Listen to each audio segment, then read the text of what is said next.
जो निवेश करते हैं उसमें जो रिटर्न आता है आपका, वो पावर ऑफ कंपाउंडिंग वहां पे काम करता है। वो रिटर्न कंपाउंडिंग की तरीके से पड़ता है। एक होता है सिंपल रिटर्न और एक होता है कंपाउंडिंग रिटर्न। सिंपल रिटर्न में क्या होता है, आपको जो रिटर्न मिलता है वो केवल प्रिंसिपल अमाउंट मिलता है, उस पर जो अप्रिसिएशन होता है उस पर रिटर्न नहीं आता। कंपाउंडिंग में क्या होता है कि जो आपका प्रिंसिपल है, जिस जो पैसा आपने निवेश किया उसमें जो अप्रिसिएशन आया, उस अप्रिसिएशन पे भी आगे रिटर्न मिलता है, और इस तरीके से वो कंपाउंडिंग रिटर्न आपका बनता जाता है। तो कंपाउंडिंग का सबसे ज्यादा बेनिफिट आप तभी उठा पाएंगे जब आप अपने निवेश को, अपने पैसे को ज्यादा लंबा समय दे पाएंगे। और ज्यादा लंबा समय देने के लिए आपको अपने निवेश को जल्दी शुरू करना बहुत जरूरी है, क्योंकि अगर आप देर करेंगे तो निवेश के लिए समय कम मिलेगा। सपोज करिए कि आपको अपने बच्चे की एजुकेशन के लिए पैसा इकट्ठा करना है, और नॉर्मली बच्चे के एजुकेशन के लिए 18 साल का एज होता है, जहाँ पे 18-19 साल में पैसे की जरूरत होती है।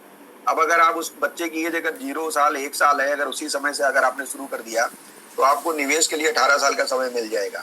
और अगर आपने सोचा कि बच्चे के निवेश के लिए 12 और 15 साल की जब बच्चे की एज होती है शुरू करते हैं, तो आपको उस बच्चे की गोल को पूरा करने के लिए केवल 4 से 5 साल का समय मिलता है, और उस 5 साल का कंपाउंडिंग का इफेक्ट आता है। सिमिलरली रिटायरमेंट की अगर हम बात करें तो रिटायरमेंट के लिए नॉर्मली 60 साल की एज होती है। अगर कोई 25 साल का आदमी है और वो तब 25 साल की उम्र से रिटायरमेंट का प्लानिंग करना शुरू कर दे और कुछ पैसा रिटायरमेंट के लिए निवेश करना शुरू कर दे, तो उसके पास निवेश के लिए 35 साल का समय उसको मिल जाता है अपने रिटायरमेंट के लिए। लेकिन वो अगर 40 साल 50 साल की एज पे सोचता है मैं रिटायरमेंट के लिए निवेश करूं, तो उसको 10 या 15 साल ही केवल मिलते हैं। राइट? तो ज्यादा समय अपने निवेश को देने के लिए हमें अर्ली स्टार्ट करना जरूरी है। तो जैसा कि आप देख रहे हो कंपाउंडिंग की ताकत क्या है। अगर 1 रुपया आज की तारीख में अगर कोई निवेश करता है, और मान लो वो पैसा, वो जो रुपया है 1 रुपया, वो 15% सालाना के हिसाब से अगर ग्रो करता है, तो 5 साल बाद वो 2 रुपया हो जाता है, और 10 साल बाद वो 4 रुपया हो जाता है। तो आपने देखा कि 5 साल में हमने 2 रुपए किया, 10 साल में वो 4 रुपए हो गया, एक 5 साल और हमने दिया तो वो 4 से 8 हो गया। राइट? और अगर हमने अगले 15 साल और दे दिए तो वो 8 से 64 हो गया। तो 1 रुपया 64 रुपया हो गया। लेकिन ये 1 से 64 एक पड़ाव है, पड़ाव से होके गुजरा, यानी कि 30 साल का समय इसमें लगा है। तो आप देख रहे हैं कि कंपाउंडिंग की ताकत, जितना लंबा समय आप अपने निवेश में देते हो उतना बड़ा ताकत ये आपको दिखाई देता है। 1 रुपया 64 भी हो सकता है और 1 रुपया 2 रुपया भी हो सकता है। 64 होने के लिए 30 साल का समय देना पड़ेगा, और 2 रुपया होने के लिए 5 साल का समय देना पड़ेगा। तो अगर आपको 30 साल का समय देना है या 15 साल का समय देना है, तो आपको जल्दी निवेश करना शुरू करना पड़ेगा, तभी आप इतना ज्यादा समय अपने निवेश में दे पाएंगे, और तभी पैसे से पैसा आपका बनेगा। यही 1 रुपया 5 साल में आपको 2 रुपया बना के दे रहा है, यही 1 रुपया आपको 30 साल में 64 रुपया बना के दे रहा है। तो अगर आप 30 साल का समय देते हैं अपने निवेश को, तो ज्यादा पैसा आपके लिए बन जाएगा, ज्यादा आप आगे बढ़ पाएंगे। दूसरा, इन्वेस्टमेंट ऑप्शंस अपने पास क्या क्या है। एक ऑप्शन है बैंक एफडी। हम बैंक एफडी कर सकते हैं, लेकिन प्रॉब्लम क्या है, बैंक एफडी में जो ब्याज मिलता है वो महंगाई के बराबर होता है। जितनी महंगाई होती है उतना ब्याज होता है, तो हमारे पैसे में कोई अप्रिसिएशन एक्चुअली नहीं हो पाता। मान लो हमारा पैसा 8% सालाना बढ़ रहा है, और महंगाई भी अगर 8% सालाना है, तो इनफैक्ट हमारे पैसे में कोई ग्रोथ नहीं हो रही, क्योंकि 8% से हमारा जो गोल है वो भी बढ़ता जा रहा है। तो जो पैसा बढ़ रहा है वो हमें अपने गोल के नजदीक पहुंचने में मदद नहीं कर पा रहा है, तो टैक्सेस भी आते हैं इसमें। दूसरा ऑप्शन है रियल एस्टेट। रियल एस्टेट की प्रॉब्लम क्या है कि रिटर्न तो ये आपको महंगाई से ज्यादा लॉन्ग टर्म में देता है, लेकिन इसमें प्रॉब्लम क्या है, इसमें बहुत बड़ा पैसा जरूरत पड़ती है परचेज करने के लिए, मेंटेनेंस कॉस्ट बहुत मांगता है। और तीसरी जो सबसे बड़ी प्रॉब्लम है वो लिक्विडिटी की, कि जितना इजीली आप म्यूचुअल फंड से पैसा निकाल सकते हैं और जमा कर सकते हैं, उतना इजीली आप रियल एस्टेट को बेच नहीं सकते, रियल एस्टेट को से अपना पैसा रियलाइज नहीं कर सकते, और उसकी जो उचित वैल्यू है वो प्राप्त आप नहीं कर सकते। तो रियल एस्टेट में ऑलरेडी एक निवेश आपका होता ही है, जिसमें जिस घर में आप रहते हो, जो आपने परचेज किया हुआ है, वो ऑलरेडी एक निवेश ही है आपका रियल एस्टेट में। तो अगर आपने उसमें निवेश किया है तो और ज्यादा रियल एस्टेट में निवेश करने की आपको जरूरत नहीं है, क्योंकि one portfolio you have already made in the real estate. So another investment you should do into other product like mutual fund, जहाँ पे लॉक इन नहीं है, क्योंकि रियल एस्टेट में ऑलरेडी लॉक इन है। तो एक ऑलरेडी लॉक इन वाले प्रोडक्ट में आप रह रहे हो, जिससे जो घर है, उसके अलावा 2-3 और अगर आप इस रिटायरमेंट के लिए या बच्चों के एजुकेशन के लिए अगर आप रखते हो, तो शायद आपका लॉक इन की वजह से आपको दिक्कत आगे आ सकती है। तो don't invest all money into real estate, invest only that where you are living, that is वो जो मेरा अपना मानना है। गोल्ड में अगर हम बात करें, तो अगर हम 30-35 सालों में देखें तो गोल्ड का कोई बहुत ज्यादा रिटर्न नहीं है। 8-9% का रिटर्न लॉन्ग टर्म में मिलता है, वो भी लगभग इन्फ्लेशन के बराबर ही। तो गोल्ड में निवेश इन लक्ष्यों के लिए निवेश करना उचित नहीं है। Yes, for diversification point of view से जिसको कहते हैं कि सारे अंडे एक बास्केट में न रखें, तो थोड़ा थोड़ा हर जगह निवेश करना चाहिए। उस पॉइंट ऑफ व्यू से, एक डाइवर्सिफिकेशन के पॉइंट ऑफ व्यू से थोड़ा बहुत निवेश आप गोल्ड में रख सकते हैं, बट गोल्ड के थ्रू निवेश करके आप इन गोल को पूरा करने का जो है प्लान अगर बनाते हैं तो दैट इज नॉट पॉसिबल, क्योंकि गोल्ड बहुत लंबा रिटर्न लॉन्ग टर्म में देता नहीं है, वो केवल महंगाई को बीट कर पाता है। अगर हम वर्ल्ड की मार्केट में देखें तो गोल्ड का रिटर्न होता है 3 to 4% और 3 से 4% जो है हमारे रुपया कमजोर होता है, तो कुल मिला के 8 से 9% का रिटर्न आता है। Gold is use for hedging. Hedging का मतलब क्या है कि एक समय आता है जहां पे सारे प्रोडक्ट रिटर्न नहीं दे रहे होते हैं, उस समय गोल्ड बढ़ रहा होता है। जैसे आज की सिनारियो अगर आप देखिए तो आज क्या है कि मार्केट गिरी हुई है, रियल एस्टेट भी नहीं बिक रहा है, राइट, और एफडी के ब्याज भी आज की तारीख में कम हो गए हैं, और जो म्यूचुअल फंड के रिटर्न है आज की तारीख में कम है। इस समय क्या है, गोल्ड बढ़ रहा है, तो गोल्ड एक हेजिंग पॉइंट ऑफ व्यू से रख सकते हैं कि जब चलो कुछ नहीं चलेगा तो ये चलेगा, तो उस समय कुछ मेरे पोर्टफोलियो में सहारा बनेगा। तो अपने पोर्टफोलियो में 5%, 10% अगर आपने निवेश किया हुआ है गोल्ड में, तो that is more than enough. उससे ज्यादा गोल्ड में निवेश करने की जरूरत नहीं है। पीपीएफ की अगर हम बात करें तो PPF is also good investment, but again do not invest your whole money into PPF. Again 5 to 10% is sufficient for in portfolio, क्योंकि इसमें फायदा क्या है कि ये आपको टैक्स फ्री रिटर्न देता है, और दूसरा क्या है, ये गवर्नमेंट बैक्ड है, बट इसमें प्रॉब्लम्स कुछ है, क्या वो 15 ईयर का लॉक इन होता है, पैसा निकाल नहीं सकते, ऑटो इन्वेस्टमेंट नहीं है, टीडीएस रिडेम्पशन का प्रोसेस है। तो अगर कोई सैलरीड एम्प्लॉई है तो ऑलरेडी उसका कुछ ना कुछ प्रोविडेंट फंड में जाता ही होगा, और जो सैलरीड नहीं है तो वो एक अकाउंट खोल के थोड़ा बहुत हर साल जमा कर सकता है अपने पोर्टफोलियो, जो उसकी मंथली सेविंग है, मंथली सेविंग का 5 से 10% you can invest in PPF, not more than that, right. तो पीपीएफ में ज्यादा निवेश उचित नहीं है। क्यों? क्योंकि अगेन ये लॉन्ग टर्म में 7 से 8% का रिटर्न, 9% का रिटर्न देता है, which is again not more than FD, अरे सॉरी इन्फ्लेशन, वो इन्फ्लेशन से ज्यादा नहीं है। अब बात करते हैं म्यूचुअल फंड की एसआईपी। अगर म्यूचुअल फंड की एसआईपी की बात करें तो ये सारे प्रोडक्ट से बेहतर है। क्यों? क्योंकि इसमें सुपीरियर रिटर्न है। पिछले अगर आप 15 साल, 20 साल, 25 साल की अगर एसआईपी के रिटर्न उठा के अगर आप देखेंगे तो लॉन्ग टर्म में एसआईपीज ने 12 से 15% का रिटर्न दिया है। नॉर्मली जो लॉन्ग टर्म में एसआईपी का रिटर्न होता है वो एफडी के रिटर्न से लिंक होता है। लॉन्ग टर्म में जितना एफडी का रिटर्न आता है, एसआईपी उससे 1.5 गुना रिटर्न जनरेट करती है। तो अगर पिछले 20 साल की अगर हम बात करें तो जो एफडी का रिटर्न आया होगा उसका 1.5 से 2 गुना एसआईपी का रिटर्न आएगा। बट जैसे एफडी होता है वो मतलब हर साल कुछ ना कुछ रिटर्न देता है, बट एसआईपी क्या होती है, शुरुआत में रिटर्न नहीं भी दे सकती है और दे भी सकती है, क्योंकि इसमें मार्केट की वॉलेटिलिटी होती है।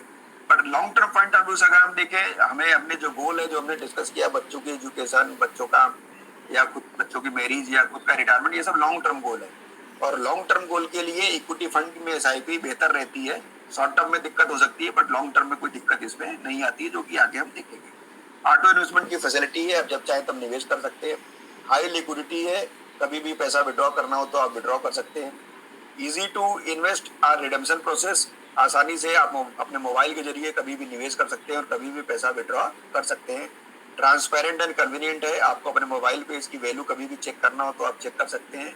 कैन ट्रैक एवरीथिंग ऑनलाइन, और सब कुछ आपको ऑनलाइन अवेलेबल है। That is the facility in the SIP, right. तो इक्विटी मार्केट की अगर हम बात करें, जिसमें एसआईपी आप करते हैं, तो जिसको बोलते हैं इक्विटी म्यूचुअल फंड, राइट। अगर इक्विटी म्यूचुअल फंड में आप एसआईपी करते हैं तो पिछले अगर हम 1981 से 2019 का डेटा देखें तो महंगाई की दर अगर रही उस पीरियड में 6%, तो 1000 की वैल्यू हो गई आपकी 8675। गोल्ड में वो पैसा हम अगर रखते हैं 1000, तो 8% के हिसाब से वो होता 18144। सिल्वर में अगर निवेश करके रखते हैं तो 7.5% का रिटर्न में वो होता 14569। बैंक डिपॉजिट में अगर रखते हैं तो 1000 के 21000 होता, और कंपनी डिपॉजिट में रखते हैं तो 1000 के 30000 होता। और यही अगर हम म्यूचुअल फंड में रख रहे हैं पिछले 30-35 सालों में, तो उसमें रिटर्न है 15% का, और 1 लाख का 1000 का वैल्यू है 1,77,000। तो आप क्या देख रहे हैं कि जिस पीरियड में बैंक एफडी ने 8.6% यानी अप्रोक्सीमेटली 9% का रिटर्न दिया, उसी पीरियड में मार्केट ने लगभग यानी एसआईपी ने लगभग 15% का रिटर्न दिया। जो कि मैं आपको बोल रहा था कि एसआईपी बैंक एफडी से लगभग 1.5 से 2 गुना का रिटर्न देती है। यानी अगर पिछले 30 सालों में अगर बैंकों में ब्याज की दर अगर 9% रही, तो उस पीरियड में जो रिटर्न आया वो एसआईपी में वो रिटर्न आया, लॉन्ग टर्म में रिटर्न आया लगभग 15%। अब आगे अगर 10-12 साल, 15 साल, 20 साल के लिए अगर आप एसआईपी करते हैं, तो जो अगले 15, 20, 25 सालों में जो आपको एफडी का जो ब्याज रहेगा उससे 1.5 गुना लगभग रिटर्न आपको मिलेगा। सपोज करो कि हम बात करें कि अगले 20 सालों में, सपोज करो हमारे देश में जो बैंकों में ब्याज की दर है, सपोज करो वो 5% अगर रहती है, राइट। अगले 20 सालों में। तो अगले 20 सालों में अगर महंगा ब्याज की दर अगर 5% रहती है तो आप एसआईपी में उम्मीद कर सकते हैं कि आपको 10% के आसपास का रिटर्न आपको एसआईपी में मिलेगा। और अगर अगले 25 सालों में 20 सालों में अगर ब्याज की दर 7% रहती है तो आप उम्मीद कर सकते हैं कि आपको 12% के आसपास का रिटर्न एसआईपी में आएगा। और अगर ब्याज की दर अगर आगे 9% रहती है अगले 20-25 सालों में तो अगेन आपको अगले 20 सालों में लगभग आपको एसआईपी में भी 15% रिटर्न मिल जाएगा। तो एसआईपी का रिटर्न जो होता है वो एफडी के रिटर्न से लगभग 1.5 से 2 गुने के बीच में रहता है, राइट। ये किसी भी इकोनॉमी में आप चेक करेंगे ये हमेशा ये रहता है। तो जैसे जैसे एफडी के रिटर्न बदलेगा वैसे वैसे एसआईपी के return period to period change होगा लॉन्ग टर्म में, राइट। तो अगले अगर आप 12 सालों में देखेंगे 15 सालों में अगर आप देखेंगे तो उसी हिसाब से आपका ये चलेगा आपका, राइट। तो हम क्या देख रहे हैं, इक्विटी म्यूचुअल फंड में लॉन्ग टर्म में अच्छा रिटर्न है, साथ में आपको लिक्विडिटी भी देता है, ट्रांसपेरेंसी भी देता है और कन्वीनियंस भी देता है। जब चाहे तब पैसा लगा सकते हैं, निकाल सकते हैं, ट्रांसपेरेंसी है, आपकी वैल्यू बराबर दिखती रहती है, कन्वीनियंस है, easy to invest and easy to withdraw from your mobile. आप कहीं भी रहें आप उससे आप अपना पैसा मैनेज कर सकते हैं, right. Coming to the next slide.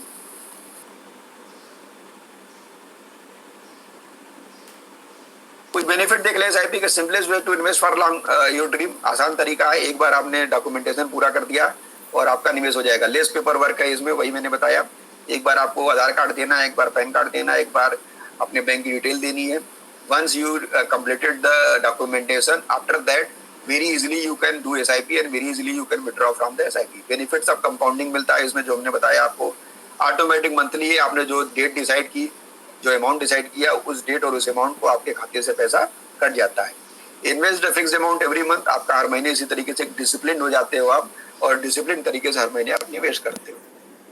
Due to regular investment you buy low at high levels, right. तो जैसा कि आप जानते हैं कि एसआईपी निवेश करता है आपका इक्विटी म्यूचुअल फंड में और इक्विटी म्यूचुअल फंड निवेश करता है मार्केट में। और मार्केट आप देखते हैं कि शॉर्ट टर्म में बहुत वॉलेटाइल होती है, कभी वो बहुत तेजी से बढ़ती है और कभी वो बहुत तेजी से गिरती है, राइट। ये वॉलेटिलिटी एसआईपी के लिए एक वरदान है। अगर ये वॉलेटिलिटी न होती तो एसआईपी में हमें लॉन्ग टर्म में ज्यादा फायदा नहीं मिलता। जो लोग इसको समझते हैं वो इस वरदान का फायदा उठाते हैं और जो लोग इसको नहीं समझते उस वरदान को अभिशाप समझते हैं। जैसे कि अगर हम बात करें, आज अभी मार्केट डाउन है और आज अभी जिन्होंने 2 साल पहले, 3 साल पहले, 4 साल पहले, 5 साल पहले एसआईपी की थी, राइट, आज उनको बहुत से लोगों को लॉस हो रहा है, बहुत से लोगों को रिटर्न एट पार पे है और बहुत से लोगों को थोड़ा बहुत 2-3% का रिटर्न आ रहा है, राइट। तो आज 3-4 साल चले एसआईपी में ये सिचुएशन है। लेकिन जिन्होंने 10 साल पहले, 15 साल पहले, 20 साल पहले एसआईपी शुरू करी थी उनको आज रिटर्न आज भी मिल रहा है। चाहे आज भले ही 4 साल 5 साल वाले को रिटर्न आ रहा हो, लेकिन 10 साल 15 साल 20 साल वालों को आज भी रिटर्न मिल रहा है जिन्होंने पहले शुरू करी। तो शॉर्ट टर्म में जैसा कि मैंने बताया एसआईपी वॉलेटाइल पीरियड होती है और वॉलेटाइल पीरियड के साथ चेंज होती है। अब ये कैसे फंक्शन करता है वो मैं आपको एक एक्सेल शीट के साथ समझाता हूँ। सो मैं एक स्क्रीन शेयर कर रहा हूँ आपको, राइट, और उसमें आपको मैं समझाता हूँ किस तरीके से काम करता है।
आदित्य स्क्रीन आ रही?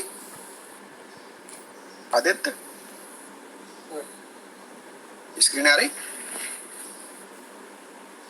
तो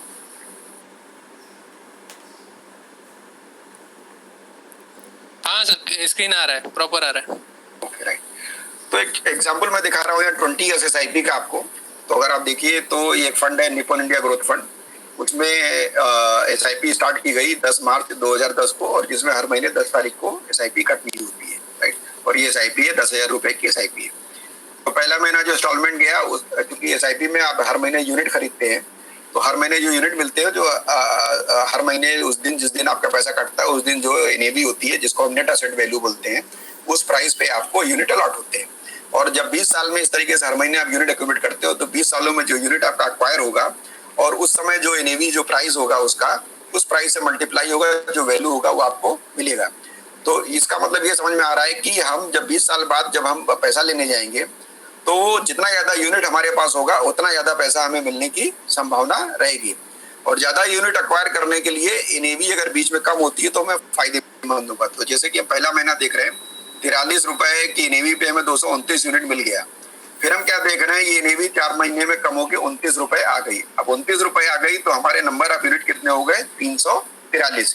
तो ये 343 यूनिट आज हमने खरीदा 29 रुपए पे, ये हम बेचेंगे कब, 20 साल बाद, क्योंकि हमने एसआईपी करी है 20 साल के लिए, राइट।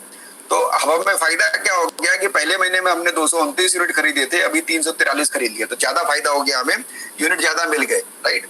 और ये जो प्राइस अभी घटी है, ऐसा नहीं है कि जिंदगी भर घटेगी है, थोड़ा पीरियड तक घटता है, उसके बाद फिर वापस बढ़ने लगता है, फिर घटता है, फिर बढ़ने लगता है, फिर घटता है, फिर बढ़ने लगता है, राइट। तो हमने क्या देखा, ये 29 रुपए पे 50,000 रुपए हमने जमा किए, और 50,000 की मेरी वैल्यू कितनी है, 44,000। तो एक तरफ तो मैंने आपको बोला क्या कि आपको फायदा हो रहा है। कैसे फायदा हो रहा है, क्योंकि इस महीने आपने यूनिट ज्यादा खरीदे। लेकिन दूसरी तरफ देखोगे तो आपको नुकसान लगेगा, क्यों, क्योंकि आपने जमा किए 50,000 और वैल्यू है कितनी, 44,000। लेकिन इस नुकसान पे आपको ध्यान इसलिए नहीं देना है क्योंकि ये नुकसान तब होगा आपको जब आप ये बेच देंगे आज। यानी कि आज हमारा 50,000 का जो वैल्यू है, अगर 44,000 पे मैं सेल करके अपने बैंक में ले लूं, तब हम 6,000 का नुकसान होगा। लेकिन अगर मैं बेचूं नहीं इसको, राइट, जो जैसा है वैसे ही बना रहूं, तो हमें कोई नुकसान नहीं होगा, बल्कि तब हमें क्या हो रहा है, फायदा हो रहा है, क्योंकि अभी हमने 343 यूनिट ज्यादा खरीदे। अब उसके बाद क्या हुआ, एक लीन पीरियड आया, और ये इसको बोलते हैं आईटी बबल। 2000 में एक आईटी बबल आया था, जैसे आज कोरोना चल रहा है वैसे 2000 में एक आईटी बबल आया था, जिसकी वजह से क्या है, मार्केट काफी नीचे हो गई थी। तो आप देख रहे हैं ये 29 रुपए से एनएवी गिरते गिरते कहाँ आ गई, 18 रुपए।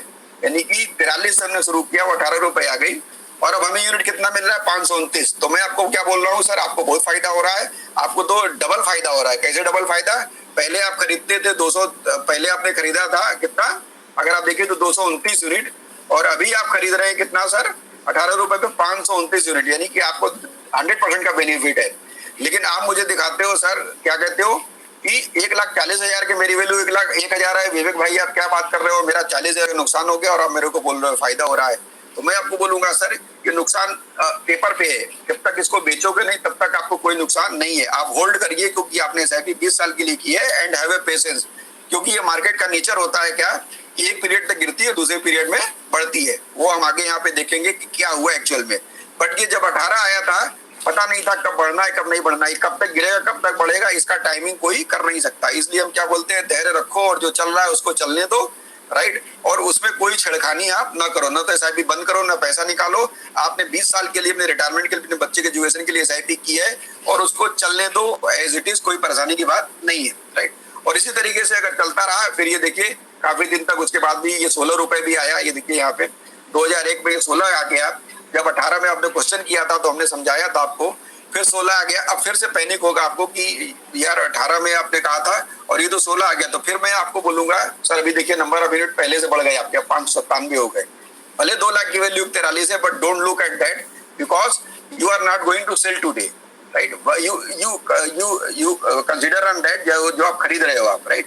जैसे सपोज करो सोना 40,000 था और 10,000 आ गया है, या सोना का दाम 15,000 आ गया है, तो हमारे घर में जो 40,000 में खरीदा हुआ सोना है उसमें दुख मनाए कि जो आज हमें 15,000 में नया सोना मिल रहा है उसको खरीद खुशियां मनाए, राइट। तो जो हमारे घर में सोना रखा है उसको पड़ा रहने दो, राइट। लेकिन आज सोने का दाम अगर 10,000 हो गया तो समझदारी क्या कहती है, और सोना खरीद लो या खरीदते रहो जैसे खरीदते रहो, सोना खरीदना बंद मत करो। तो उसी तरीके से आप जैसे सोना खरीदना घटे पे बंद नहीं करते हैं बल्कि और ज्यादा खरीदते हैं, उसी तरीके से आप इसको खरीदते जाइए, क्योंकि सोने का दाम लॉन्ग टर्म में बढ़ेगा तो इसका दाम भी लॉन्ग टर्म में बढ़ेगा। फिर देखिए ये 2 साल तक चलता रहा, 1.5 साल तक करीबन ये, और उसके बाद ये एक समय आया, फिर इसके बाद ये लगातार बढ़ने लगा। और आपने देखा कि 1 साल के अंदर ये 18 रुपए से 30 रुपए हो गया, राइट। तो हमने स्टार्ट करी थी 43 से और अभी कितना हो गया 30। अभी हम अगर देखते हैं तो हमारा प्राइस अभी भी वापस नहीं आया जिस प्राइस से हमने शुरू किया था, अभी भी उससे 25% नीचे है। लेकिन मेरा जो प्रिंसिपल लगा था वो प्लस में आ गया, 350 के मेरे 441 हो गए। जो एक समय पे मैं लॉस पे चल रहा था, आज 30 रुपए की नेवी पे मैं 3,50,000 के 4,41,000 पे पहुंच गया, जबकि हमारा पुराना प्राइस अभी आया नहीं है, अभी भी उससे 25% नीचे है। ये संभव तभी हो पाया जब आप नीचे के लेवल पे खरीद रहे थे। अगर खरीदना बंद कर देते, एसआईपी स्टॉप कर देते तो ये बेनिफिट आपको न मिलता। फिर ये बढ़ता गया और बढ़ते बढ़ते देखिए फिर 43 के आसपास पहुंच गया 2003 में, यानी 3 साल लगे इसको वापस आने में, अपनी नेवी वापस आने में। और 3 साल में ये 4,10,000 की आपकी वैल्यू हो गई लगभग 6.5 लाख, राइट। तो इस तरीके से ये बढ़ता रहा, फिर कुछ पीरियड तक लगातार बढ़ता चला गया। 2003 से जो बढ़ता रहा तो ये 2008 तक लगातार बढ़ते बढ़ते कहां पहुंच गया सर, 463 पे पहुंच गया, 463 पे। अगर हम 8 साल के बाद अपनी वैल्यू देखें तो 9,50,000 जमा है और 9,50,000 की हमारी वैल्यू है 95 लाख।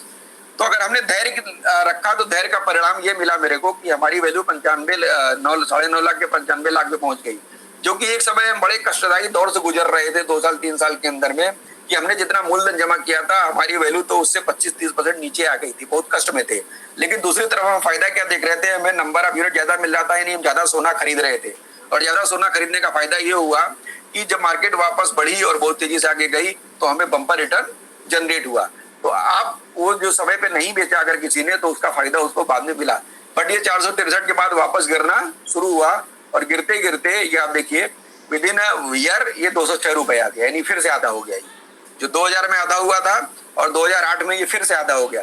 अब क्वेश्चन ये करते उठता है यहाँ पे, तो 9 साल अगर चलाए हमारी एसआईपी हो गई, 10 साल चलाए एसआईपी हो गई और 9 साल में ये फिर से आधा हो गया, तो हम तो वहीं पहुंच गए, फिर से लास्ट पे हो जाएंगे। इसका मतलब कि तो हमें कभी प्रॉफिट होगा ही नहीं। लेकिन हम अगर फिर से आधा हुआ और यहाँ पे हम देखते हैं तो हमने 10,70,000 जमा किया और हमारी वैल्यू 43 लाख है।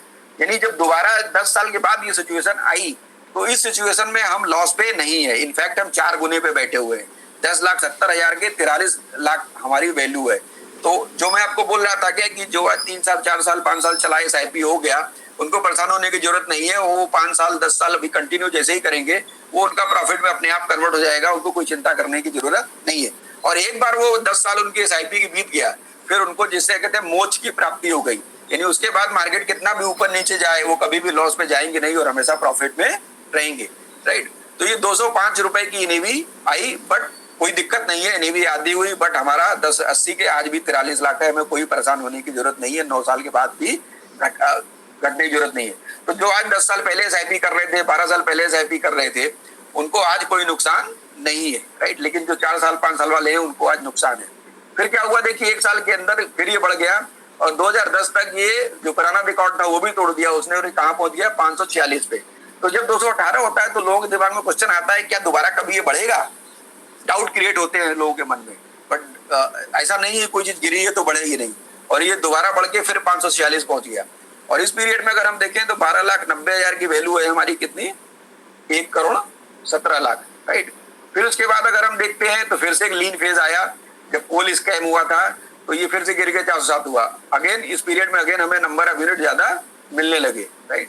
लेकिन फिर से ये मार्केट में रिकवरी आकर इस तरीके से चलता रहा। फिर 2015-16 देखिए 700 तक भी गया, 800 गया, फिर 900 गया, फिर 1,000 भी टच किया 2017 में, इसकी नेवी 1,000 भी गई, 1,000 भी इसकी नेवी गई।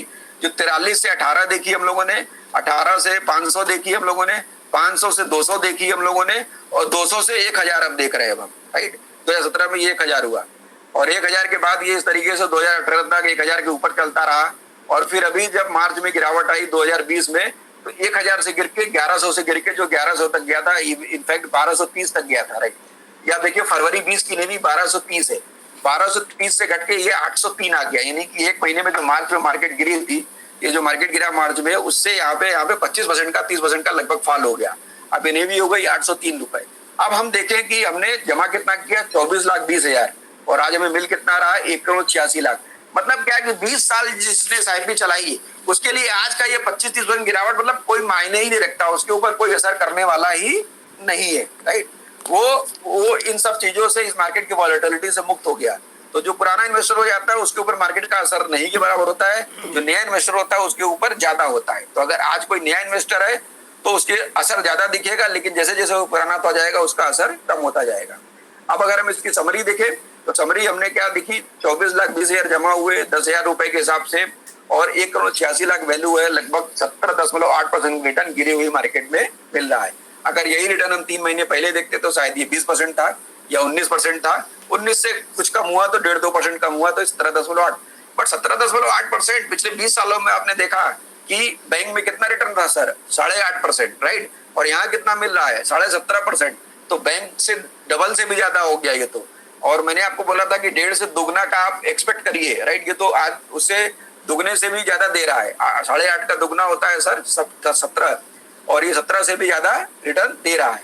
तो बुरी स्थिति में आपने देखा कि ये दुगने के करीब पहुंचा, और अच्छी स्थिति में तो शायद ये दुगने से ऊपर भी था। बट ये लॉन्ग टर्म में हुआ, पेशेंस की वजह से हुआ।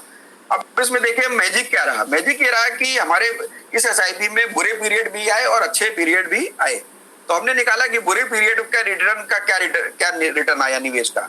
तो जो बुरा पीरियड था जो मैंने दिखाया, जो रेट से 2000 में, फिर उसके बाद 2009 में, तो ये बुरे पीरियड में हमने निवेश किया 5,60,000, और इसकी वैल्यू बनी कितनी, 73 लाख। इसका ग्रोथ आया 13 गुने का। और जो अच्छे पीरियड में जो निवेश हुआ वो निवेश हुआ 18,60,000, और उसकी वैल्यू बनी 13 लाख, और उसका रिटर्न, उसका पैसा बना 6 गुना केवल। तो हम क्या देख रहे हैं, बुरे पीरियड का निवेश हमें ज्यादा कमा के दे रहा है, और अच्छे पीरियड का निवेश हमें कम कमा के दे रहा है, कई गुना कम कमा के दे रहा है। तो अब क्वेश्चन ये उठता है कि आपको क्या समझना चाहिए। आज जिनको नई एसआईपी शुरू करनी है वो इसको अच्छा फेज समझे या बुरा फेज समझे। तो जो आज जिनको नई एसआईपी करनी है उनके लिए तो बेहतरीन फेज है, राइट, क्योंकि वो ज्यादा यूनिट एक्वायर कर रहे हैं। जो पहले से एसआईपी कर रहे हैं उनके लिए भी ये बेहतरीन फेज है, क्योंकि नंबर ऑफ यूनिट ज्यादा एक्वायर कर रहे हैं। और ये फेज हमेशा ऐसा रहने वाला नहीं है, ये साल भर बाद, 6 महीने बाद, 2 साल बाद, जब भी चेंज होगा तो ये चेंज होगा, और उसके बाद बैंक का रिटर्न आपको जनरेट करके आपको देगा। तो की एलिमेंट क्या है, एक इन्वेस्टर को क्या जरूरत है, क्या करना चाहिए। वो जो एसआईपी कर रहा है बस उसके पास एक ही चीज है जो उसको करना चाहिए, वो है धैर्य। उसको धैर्य रखना चाहिए, और धैर्य अगर वो रखेगा तो ही पैसा बना पाएगा, अगर वो धैर्य नहीं रखेगा तो ये पैसा नहीं बना पाएगा। So in this way I explain you that कि एसआईपी कैसे काम करती है। ये बहुत से लोगों को, यानी 99% लोग जो एसआईपी करते हैं उनको ये वर्किंग नहीं पता है, इसीलिए वो अपनी एसआईपी की केवल वैल्यू को देखते हैं कि मेरी वैल्यू कितनी है। वो उस पर ध्यान नहीं देते कि हम नंबर ऑफ यूनिट कितना अक्वायर कर रहे हैं, राइट। अगर उनको ये समझ में आ जाएगा SIP is a process of accumulation of unit. SIP एक पद्धति है जिसके जरिए हम यूनिट खरीदते हैं। जैसे क्या आप हर साल धनतेरस पर जो सोना खरीदते हो, तो एक पद्धति है कि हर साल हम कितने ग्राम सोना खरीद रहे हैं, वो घर में इकट्ठा हो रहा है, वो एक पद्धति है। उसी तरीके से हर महीने जो यहाँ जमा कर रहे हो, एक पद्धति है कि हम म्यूचुअल फंड की यूनिट कितने हर महीने खरीद रहे हैं। तो जब सोना सस्ता होता है तो ग्राम ज्यादा मिलता है, तो यहाँ यूनिट सस्ती होती है तो यूनिट ज्यादा मिलते हैं, और वही लॉन्ग टर्म में ज्यादा रिटर्न बना के आपको देते हैं, राइट। सो मैं अभी ये स्टॉप कर रहा हूँ और वापस मैं अपने प्रेजेंटेशन पे आ रहा हूँ।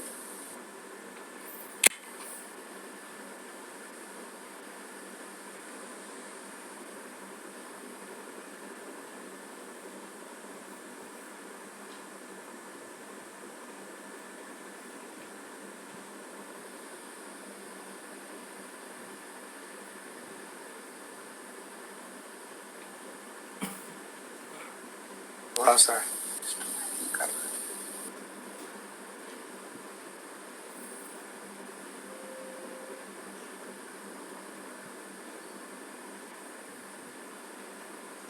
तो ये था सर एसआईपी के बारे में, राइट। अब आप लोगों की कोई क्वेरी हो तो बताइए। ये आपकी जो क्वेरी हो सर, आप ये चैट बॉक्स में टाइप कर सकते हैं, दैट आई विल हैंडल। किसी को वॉइस इशू आ रही थी, रिफ्रेश 2 टाइम्स, जब भी वॉइस का इशू आप तुरंत रिफ्रेश कर ले, right. Join volume done, want to ask some question, yes पूछिए sir. To remove some confusion, Naresh Warse ji ने नंबर दिया, रिमूव करिए सर। अगर कोई क्वेरी हो तो यहाँ डाल सकते हैं सर, आप चैट बॉक्स में एंट्री कर सकते हैं। I will try to answer your query.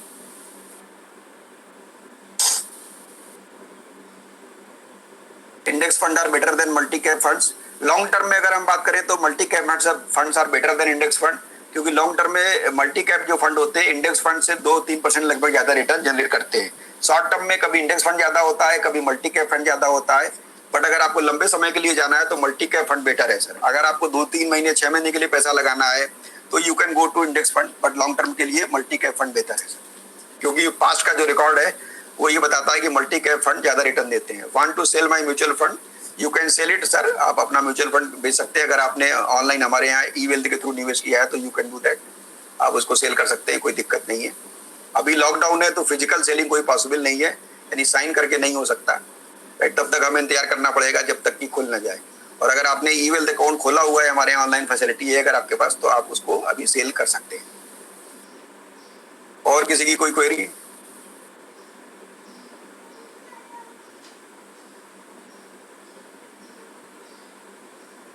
Naresh पारसरे जी का क्वेश्चन है कि मैं अभी बेच लूं बाद में खरीद लूं। आप ट्राई करना चाहें तो कर सकते हैं, बट अब आपकी कॉल है, ये आप सफल भी हो सकते हैं, असफल भी हो सकते हैं। ये आपको डिसाइड करना पड़ेगा कि कितने नेवी पे मैं बेच रहा हूँ और कितना नेवी आएगा तो मैं खरीद लूंगा। आप सफल होंगे तो जिंदगी भर पछताएंगे, और अगर आप सफल हो जाते हैं तो एक दो बार सफल होंगे, बट उससे लॉन्ग टर्म में बहुत ज्यादा फायदा हो तो हो सकता है। बट नॉर्मली जो है, timing in the market is not important, but time in the market is important. और 100 में से 0.1% चांस रहता है कि आपका सफल होना, क्योंकि एक बार एग्जिट कर लेना आसान है सर, एंट्री लेना मुश्किल है। रादर अगर आप एसआईपी कर रहे हैं तो आप चलने दो, जो मेरा सजेशन है, बाकी आपकी जो मर्जी हो करिए sir, you can do that. But मेरा ऐसा सजेशन है कि आप कोई छेड़खानी ना करें तो बेहतर है, क्योंकि ये तो किस्मत की बात है। आपकी किस्मत सही रही तो आपको नीचे मिल गया और आपने परचेजिंग कर ली, और अगर किस्मत अगर गड़बड़ रही तो हो सकता है परचेजिंग ना कर पाओ। तो सर मैं कहूँगा कि किस्मत को क्यों आजमाना चाहते हो, रादर देन आप सिस्टम पे चलो। और जो कि मैंने दिखाया कि इस पिछले 20 साल की एसआईपी में उसने किसी किस्मत को नहीं आजमाया। अगर 20 साल किसी ने एसआईपी चलाई, उसमें कोई किस्मत नहीं लगाया कि 200 रुपए नेवी हो गई तो हमने बेच दिया, 18 रुपए नेवी हो गई तो हमने जो है खरीद लिया, या 1000 रुपए नेवी हो गई तो बेच दिया। हमने तो सिंपल दिखाया कि आप कुछ भी नेवी हो आप परचेज करते रहो, 20 साल में फिर भी इतना पैसा बन रहा है।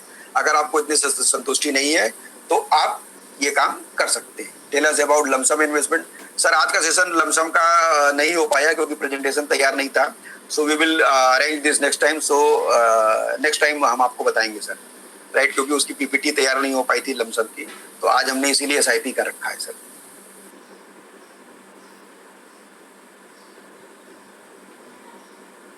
नरेश जी कह रहे हैं because market up and down. Market up and down तो होता ही है सर, वो तो हमने पहले ही बताया। अब कॉल लेनी है आपको, राइट, कि आज हम खरीदें, आज हम बेच दें, कब खरीदना है, वो कॉल लेनी है। वो कॉल में आप सही भी हो सकते हो, गलत भी हो सकते हो। ये आप एक समझिए कि आप एक रिस्क ले रहे हो कि आज हम बेच रहे हैं, या एक प्रेडिक्शन कर रहे हो। आप प्रेडिक्शन कर रहे हो क्या, कि हम आज इतने पे बेच रहे हैं और मुझे पता है इतना मार्केट आएगा और इतने पे मैं वापस खरीद लूंगा। ये प्रेडिक्शन आपका सही भी हो सकता है और गलत भी हो सकता है, तो आप वो सोच के अपना ये कॉल लीजिए, राइट। तो you take your own risk.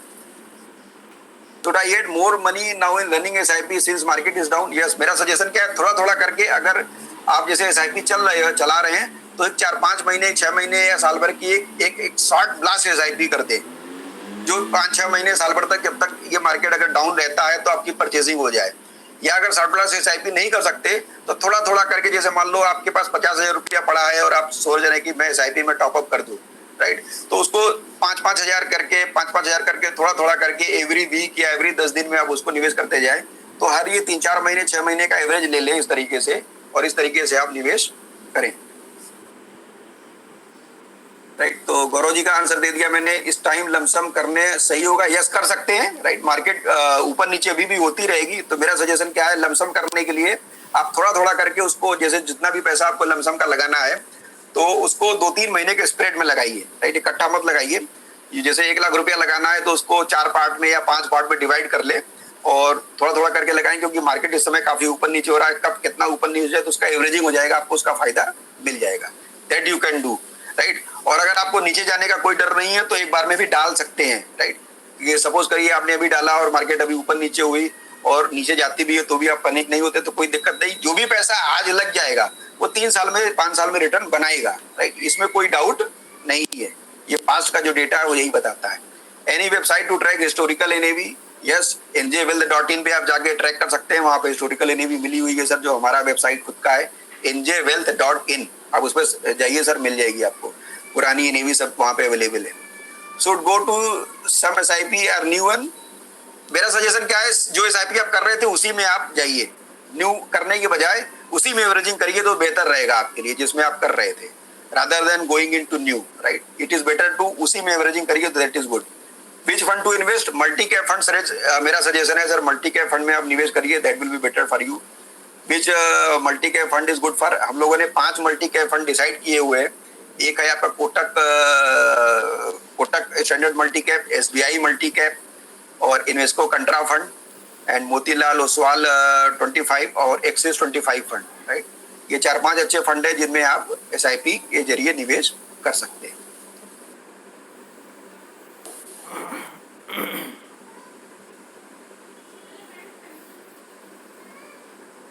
Yes, I can type it.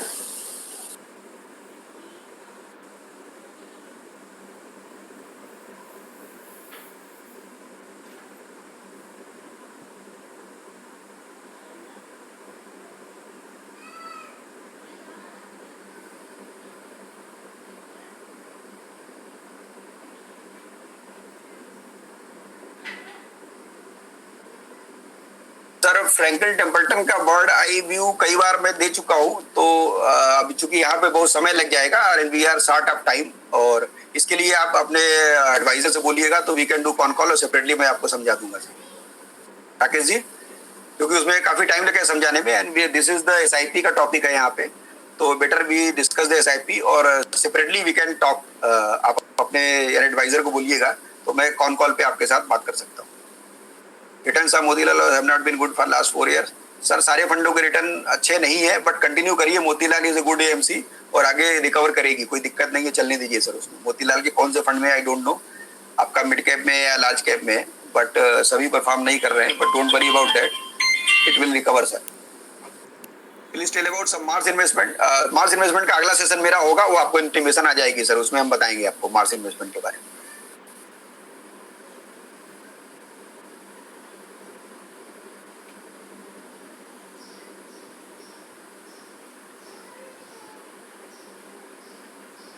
तो I think no more question. So Motilal multi cap 35 years, it is good, रखिए सर, उसमें कोई दिक्कत नहीं है, कंटिन्यू करिए मोतीलाल मल्टी कैप में। सर शशांक जी, जैसा कि मैंने बताया, मल्टी कैप में जाइए, बेटर है, ना तो लार्ज ना मिड, उसमें सब होता है, large cap mid cap small cap सब होता है, that is better, so go into the multi cap fund.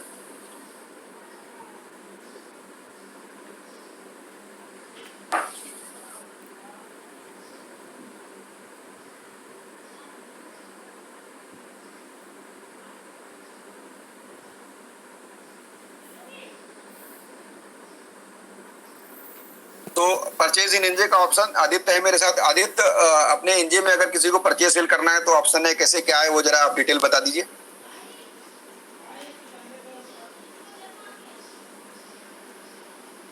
Aditya, Aditya are you there?